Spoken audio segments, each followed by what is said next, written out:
اہل سنت والجماعت کے عقائد کی فہرست میں جو 14 نقطہ پیش کیا جاتا ہے وہ یہ ہے کہ عذاب قبر حق ہے۔ بڑا اصرار بھی ہم نے دیکھا ہم صاحب، اور بڑی اس پہ بحثیں بھی ہوتی ہیں، مناظرے بھی ہوتے ہیں، لوگ اس کی تفصیلات میں اختلاف بھی کرتے ہیں۔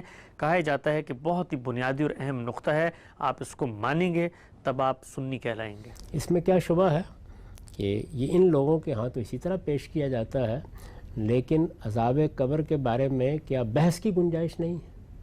اگر آپ غور کریں تو جو لوگ اس پر بحث کرتے ہیں وہ اس زاویے سے بحث شروع کر دیتے ہیں کہ اللہ تعالیٰ نے قرآن مجید میں یہ بتایا ہے کہ میں تمہیں اپنے سامنے کھڑا کروں گا، تم حشر کے میدان میں اٹھو گے، وہاں تمہارے اعمال نامے تمہارے ہاتھ میں دیے جائیں گے، میزان لگائی جائے گی، ہر شخص کا فیصلہ ہوگا۔ تو وہ یہ کہتے ہیں کہ جب نہ میزان لگی، نہ حشر کا میدان برپا ہوا، نہ میرے ہاتھ میں میرا نامہ اعمال پکڑایا گیا، تو عذاب کیسے شروع ہو جائے گا؟ یہ ایک سوال کرتے ہیں نا۔ تو اب دیکھیے کہ اس کے جواب میں یہ ہو سکتا ہے کہ آپ جو تقریر کریں اس پر دوسرا آدمی مطمئن نہ ہو۔ ٹھیک، مجھے دیکھ لیجئے، یعنی میں نے اس سارے معاملے میں اپنا زاویہ نظر ابھی حال میں بیان کیا ہے، ان تمام روایتوں پر کام کر کے بتایا ہے کہ ان میں وہی بات بیان ہوئی ہے۔ وہ زاویہ نظر مختصر الفاظ میں کیا ہے؟ وہ یہ ہے کہ اللہ تعالیٰ کی جو جزا و سزا ہے یہ دنیا میں بھی ہوئی ہے اور یہ قیامت میں بھی ہوگی۔ قیامت میں جزا و سزا سب کے لیے ہے، لیکن اللہ تعالیٰ جن قوموں کی طرف اپنے رسول بھیجتے ہیں ان کے لیے دنیا ہی میں جزا و سزا کا ایک قانون ہے۔ جزا و سزا کا یہ قانون ان قوموں کے لیے بھی ہے، اور اللہ تعالیٰ جن کو اپنے کسی مشن کے لیے منتخب کر لیتے ہیں ان کے لیے بھی ہے۔ چنانچہ پیغمبروں کے بارے میں بھی یہ قانون قرآن میں بیان ہوا ہے، اور ذریت ابراہیم کے بارے میں بھی بیان ہوا ہے کہ انہیں ان کے بعض جرائم کی سزا دنیا ہی میں دے دی جاتی ہے۔ تو جن کے لیے دنیا میں سزا ہے ان کی سزا یہاں سے شروع ہو جائے گی، ٹھیک، ان کا معاملہ یہیں فیصل ہو گیا۔ جب یہ معلوم ہو گیا کہ ان کے لیے اب کسی حساب و کتاب کی ضرورت نہیں ہے، تو اگر ان کے لیے اللہ تعالیٰ نے قرآن مجید میں یہ بیان کیا کہ ان کا ٹھکانہ انہیں صبح و شام دکھایا جاتا ہے، تو اس میں کوئی چیز اصول کے خلاف نہیں ہے۔ تو گویا دو بالکل الگ الگ کیٹیگریز بن گئیں، یعنی ایک وہ لوگ جن کے لیے دنیا میں عذاب کا فیصلہ ہو گیا ہے، ان کے لیے اگر یہ عذاب موت کے بعد بھی کسی صورت میں جاری رہتا ہے تو کوئی معنی نہیں ہے، اور بہت بڑی تعداد میں وہ لوگ کہ جن کا معاملہ قیامت پہ معلق ہے، وہ اٹھیں گے۔ جب اٹھیں گے تو اس وقت ان کے بارے میں اچھا یا برا جو فیصلہ ہونا ہے وہ ہو جائے گا۔ تو ظاہر ہے کہ یہ بالکل الگ الگ تقسیم ہو گئی۔ تو میں نے اس کو باقاعدہ ترتیب دے کر بیان کیا ہے، اور بہت سے موقعوں پر بیان کیا ہے کہ اگر آپ غور کریں تو سورہ توبہ میں یہی تصویر ہمارے سامنے رکھی گئی ہے۔ یعنی ایک طرف وہ لوگ ہیں کہ جن کا اللہ تعالیٰ کے دین کی طرف سبقت کرنا مسلم ہے، انہوں نے اللہ کے دین کو سنا، پیغمبر کی بات سنی، وہ لپ کے انہوں نے اس کو قبول کیا، اپنا سب کچھ اس کی نظر کر دیا۔ اس کی ایک بڑی نمایاں مثال شہداء ہیں۔ تو اللہ تعالیٰ خود قرآن میں یہ بتاتے ہیں کہ جیسے ہی یہ لوگ اس دنیا سے رخصت ہوتے ہیں تو ان کے لیے قبر میں بھی، قبر سے مراد یعنی برزخ، وہ دنیا جس میں ہم رہتے ہیں اور وہاں سے اٹھائے جائیں گے، تو یہ فرمایا کہ ان کے لیے اللہ کی عنایتیں شروع ہو جاتی ہیں، عند ربہم یرزقون، اور یہ بتا دیا کہ ایک نوعیت کی زندگی انہیں دے دی جاتی ہے۔ تو یہ کہاں ہو رہا ہے؟ ظاہر ہے کہ وہیں ہو رہا ہے جہاں ابھی قیامت نہیں برپا ہوئی، جی، یعنی دفن کیا گیا ہے، اور اس کے بعد جس جگہ اللہ نے ان کو رکھا ہے وہاں ان کے اوپر عنایتیں شروع ہو جاتی ہیں۔ آل فرعون کے بارے میں خود قرآن نے بتا دیا کہ صبح و شام ان کا ٹھکانہ انہیں دکھایا جاتا ہے۔ تو اس کا مطلب یہ ہوا کہ اس میں تفصیل اور اجمال کا اختلاف ہو سکتا ہے۔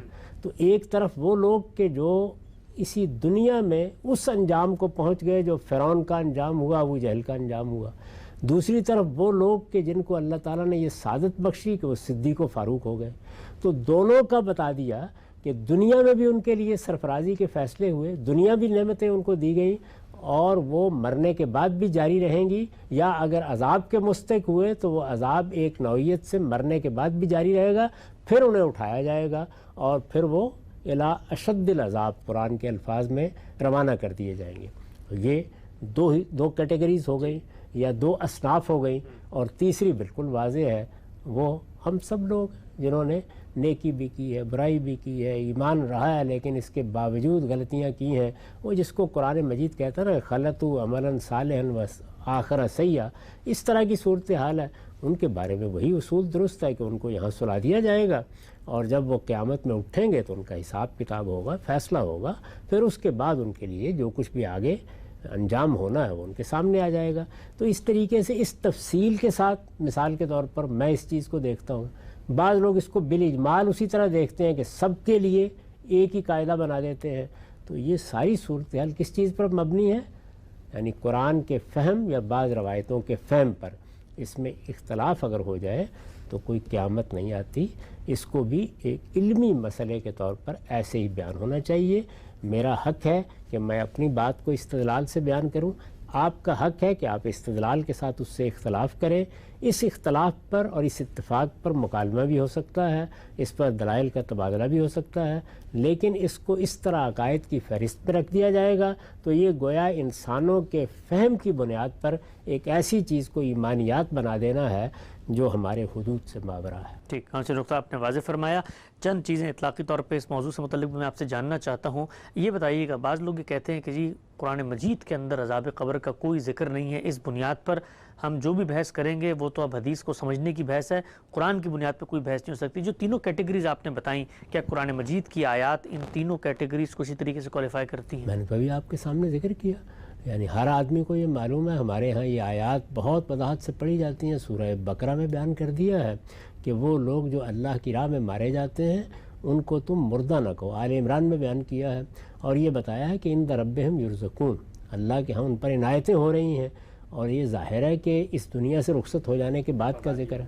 اسی طرح سورہ مومن میں آل فرعون کے بارے میں بتایا ہے کہ ان کو ان کا ٹھکانہ صبح و شام دکھایا جا رہا ہے، اور جب پھر وہ قیامت میں اٹھائے جائیں گے تو الی اشد العذاب بھیج دیے جائیں گے۔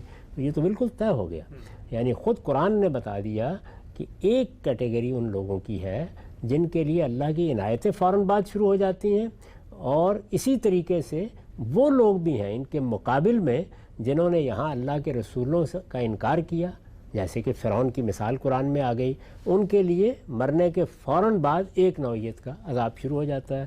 اب رہ گئے باقی لوگ، تو ان کے بارے میں خود قرآن سورہ توبہ یہ بتا رہا ہے کہ وہ بھی توبہ کریں اور اللہ کا پیغمبر بھی ان کے لیے توبہ کرے۔ اس کا مطلب ہے معاملہ معلق ہو گیا، تو جن کا معاملہ معلق ہے وہ سلائے جائیں گے۔ روایتوں میں بھی یہی تفصیل معلوم ہوتی ہے، تمام روایتوں کو جمع کر کے میں نے اس پر کام کر کے بتا دیا ہے کہ اس میں بھی یہ تینوں اصناف بالکل الگ الگ، بالکل نمایاں ہو کے سامنے آ جاتی ہیں۔ تو اس معاملے میں نے پھر عرض کیا کہ یہ میرا فہم ہے، کسی کا فہم اس سے مختلف ہو سکتا ہے۔ اگر کسی کا فہم اس سے مختلف ہے اور وہ معاملے کو ایک دوسرے زاویے سے دیکھ رہا ہے تو اس کو دیکھنے کا حق ہے۔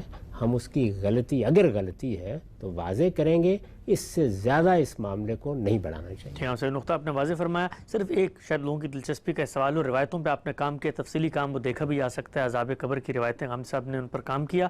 ایک چیز جو عام طور پہ اسی عذاب قبر کی تمہید کے طور پہ بیان کی جاتی ہے وہ یہ کہ قبر میں جب بندہ جائے گا تو اس سے کچھ سوال ہوں گے کہ تمہارا رب کون تھا، تمہارا دین کیا ہے، اور پیغمبر کے بارے میں۔ تو جب آپ نے روایتوں پہ کام کیا تو وہاں پر یہ تفصیلات بھی سامنے آتی ہیں، ان کی کیا حقیقت ہے؟ میں نے اس میں بتا دیا ہے کہ یہ سوال ان لوگوں سے کیا جائے گا جن کی طرف پیغمبروں کی براہ راست بعثت ہوئی، اور پیغمبر کو ماننا نہ ماننا ہی گویا ان کے لیے بنیاد بن گیا۔ اچھا، یہ صراحت ہے روایتوں میں؟ یہ بالکل پوری طرح واضح ہو جاتا ہے، اس کے میں نے دلائل بیان کر دیے ہیں، ان روایتوں کی شرح کر دی ہے، وہ شائع ہو چکی ہے، اس کو دیکھا جا سکتا ہے۔ لیکن پھر عرض کر دوں کہ کوئی دوسرا آدمی اس معاملے میں مجھ سے مختلف زاویہ نظر رکھ سکتا ہے۔ میں تو یہ گزارش کر رہا ہوں کہ یہ چیز عقائد کی چیز نہیں ہے، علمی لحاظ سے اس میں اختلاف ہو سکتا ہے۔ تو اب اگر آپ غور کر کے دیکھیں تو بہت سے لوگ ہیں جو تعمیم میں کہتے ہیں کہ ہر ایک کے لیے کچھ نہ کچھ عذاب و ثواب ہے۔ اچھا، اسی طریقے سے میں نے اپنا نقطہ نظر بیان کر دیا کہ نہیں، اس میں تین الگ الگ اصناف ہیں اور تینوں کے ساتھ اللہ تعالیٰ کا معاملہ ایک دوسرے سے مختلف ہے، اور یہ بتا دیا کہ یہ عذاب ان کے لیے ہے جن کے لیے دنیا میں عذاب کا فیصلہ ہو گیا، اور یہ ثواب ان کے لیے ہے جن کے لیے دنیا میں ثواب کا فیصلہ ہو گیا، اور اس کے اصول، اس کے قاعدے خود قرآن مجید نے بیان کر دیے ہیں۔ اسی طریقے سے کوئی دوسرا شخص اس ساری بات سے اختلاف کر کے ایک تیسری رائے قائم کر لیتا ہے۔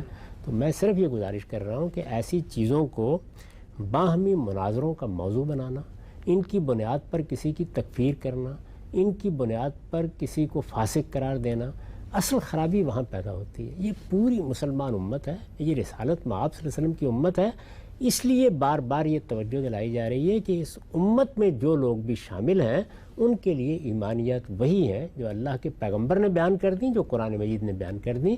یہ سوال آخر رسالت میں آپ صلی اللہ علیہ وسلم کے سامنے جبریل نے آ کے رکھا کہ ایمان کیا ہے۔ کیوں رکھا؟ اسی لیے رکھا تاکہ وہی ایمانیات ہمیشہ رہیں، اس میں ہم اپنی تحقیقات کو اس طریقے سے شامل نہ کریں۔ تو یہ علمی تحقیقی چیزیں ہیں، ان میں اختلافات بھی ہوتے ہیں، اتفاقات بھی ہوتے ہیں، ان کو کسی خاص مدرسہ فکر کے عقائد بنا کے پیش کرنے کے نتیجے میں آپ ظاہر ہے کہ پھر امت محمد صلی اللہ علیہ وسلم کو 2 یا 3 یا 4 یا 5 حصوں میں بانٹ دیں گے۔ نہیں، یہ پوری امت محمد الرسول اللہ کی امت ہے، یہ سب لوگ مسلمان ہیں۔ جو لوگ بھی اپنے آپ کو مسلمان کہتے ہیں، نہ میرا حق ہے نہ آپ کا حق ہے کہ ہم اس کو چیلنج کریں۔ ہاں، ان کے فہم کی غلطی اگر ہم کسی معاملے میں محسوس کرتے ہیں تو اسے ضرور بیان کریں گے، اس کی تفصیل بھی کریں گے اور ان کے سامنے اپنا نقطہ نظر دلائل کے ساتھ رکھیں بھی۔ اے کاش لوگ اس اصول کو اختیار کر لیں کہ یہ مسلمان امت ہے جس کے ساتھ ہمارا مکالمہ ہو رہا ہے۔ جب مکالمہ ہو رہا ہے تو یہ مان کر مکالمہ ہو رہا ہے کہ خدا کے بندو، تم اللہ کو مانتے ہو، اللہ کے رسول کو مانتے ہو، تم قرآن کو مانتے ہو، آؤ اس معاملے میں اگر تم سے کوئی غلطی ہو رہی ہے تو ہم اس کی وضاحت کر دیتے ہیں۔ اور یہ بات کرنے کا حق ہر طبقہ فکر کو حاصل ہے، ہر صاحب علم کو حاصل ہے۔